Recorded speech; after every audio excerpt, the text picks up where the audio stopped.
welcome to the Core Knowledge Learning Series. This is part 1, Literacy Instruction, Research, and the Common Core Shifts. Before we get started, it can be helpful to gather 2 important materials.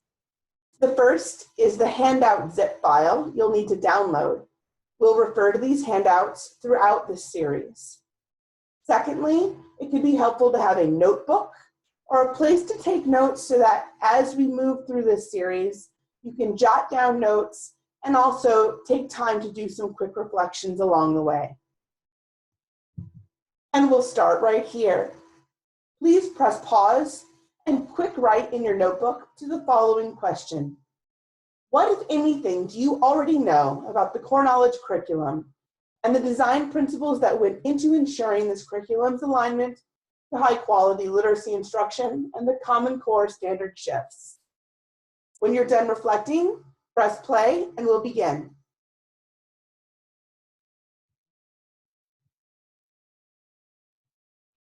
Thank you. The objective for this session is to understand the research behind the shifts for literacy instruction. The driving evidence and research that inform the design of the standards is articulated through 3 important shifts in ELA and literacy. These have been called shifts because they're the big changes in classroom practice, pre-Common Core to today's Common Core world. The first shift is regular practice with complex texts and its academic language. The second, reading, writing, and speaking grounded in evidence from text, both literary and informational. And finally, shift 3, building knowledge through content-rich nonfiction. We're going to look at the research behind each of these shifts in turn. Shift 1, regular practice with complex text and its academic language. We know from research that the gap between complexity of high school and college texts is enormous. In fact, some research studies show us the gap between what high school seniors access and what college freshmen are asked to access is actually about 4 years. If students are going to be able to be college and career ready, we must provide them access and regular work with complex texts early. Too many students are reading at too low a grade level. In fact, more than 50% of graduates cannot sufficiently read the complex text that they need to. The standards that you'll work with include a staircase in increasing text complexity and access to vocabulary, starting as early as elementary and moving all the way through high school. This is important even for kindergarten, 1st, and 2nd grade. It means attending not only to developing those foundational skills and learning to read, but reading to learn. In K-2, this is achieved through high quality read alouds and exposure to a broad knowledge and vocabulary base. The importance of starting early cannot be deprioritized. Students must develop strong vocabulary. They must be exposed to working with and grappling with complex texts and topics as early as kindergarten so that this becomes a regular part of their school experience. A 2006 ACT study also revealed that what students can read in terms of complexity is the greatest predictor of success in college. This does indeed start with us K-2 teachers, in that more complex text and access to those texts is a significant indicator of success. So let's pause for just a moment and think. What are the features of a complex text? Please press pause and see if you can jot down all of the ways that a text might be complex. There are 10 of them. Once you're done jotting, press play and we'll go through them.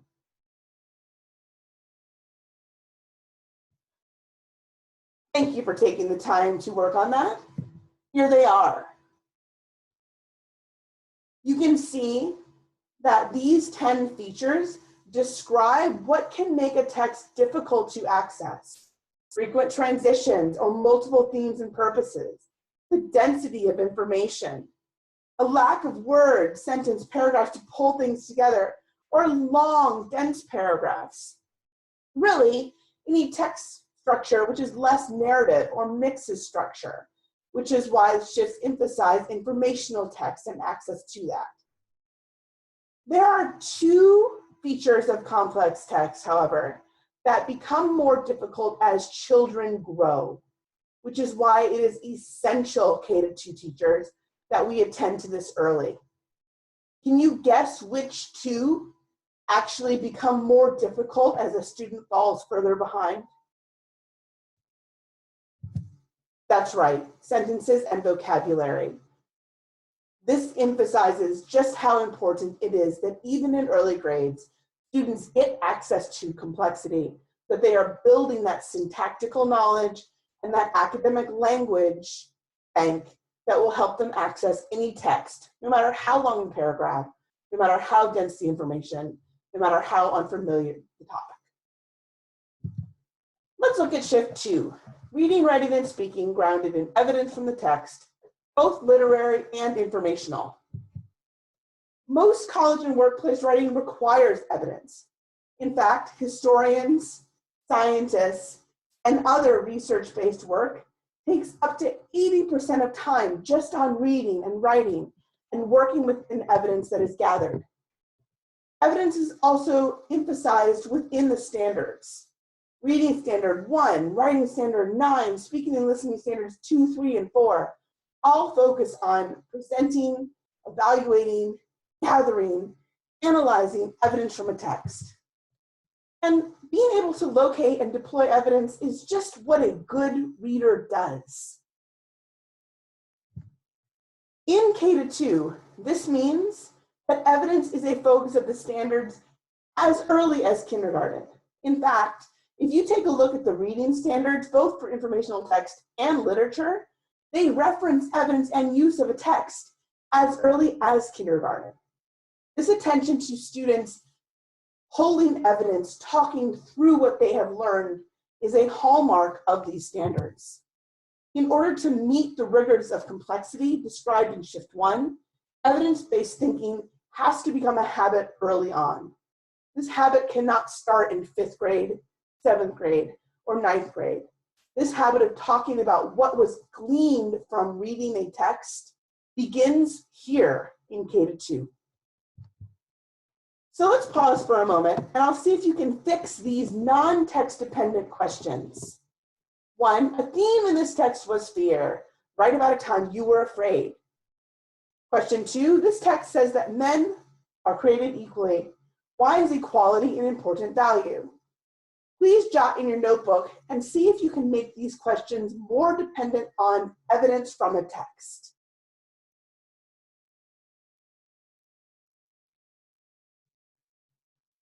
Thank you for attempting that. Writing about a time that a student is afraid is something that every teacher actually wants to read about. I want to hear that story, and it is valuable for students to tell their own stories. But if the text was about fear, then students need to be describing how that played out in the story, how they know that was their theme. This is the kind of thinking that will help them in college and career. I also, as a teacher, want to read why students think equality is an important value. But the text had some important reasons, and it's important for students to be able to describe what they learned, what knowledge they built about equality from the reading of that text. So let's take a look at shift 3, building knowledge through content-rich nonfiction. Historically, students read very little informational text in elementary and middle school. But the Common Core calls for a 50-50 balance in K-5, up to a 70-30 balance in 9-12. Now, this is not the responsibility solely of the ELA teacher, particularly in middle and high school. It's the responsibility of all teachers to become literacy teachers, so that in history, students read more primary documents. In science, they're reading more research papers. However, it is very important in our ELA and literacy blocks that we are getting students engaged in informational texts that will build that knowledge and vocabulary that they need. We know that nonfiction makes up the vast majority of reading required in our adult lives. In fact, about 80% of what we read is nonfiction in our workplace environments. Historically, however, up to 80% of what high school students were reading was fiction. So making the shift has been difficult for students in the past. And we know informational text is harder to read. Think back on those features of complexity, longer paragraphs, unfamiliar topics, density of information. Informational text is simply harder to comprehend than narrative. So we need to expose students to do more of it. In K-2, this means conducting read-alouds of texts that are well above grade level. Students learning to read need to exercise their ability to comprehend complex text through read aloud. They need to build knowledge through complex text with you reading to them. Hearing that cadence and fluency, learning about text and topics through these read alouds is very important to their development. After grade 2, and in grade 2 to a certain extent, students should begin reading more independently, accessing informational text, using those foundational skills that they've learned in K-1 to increase their reading comprehension and build knowledge and vocabulary on their own. This does not mean that read aloud has to stop in grade 2.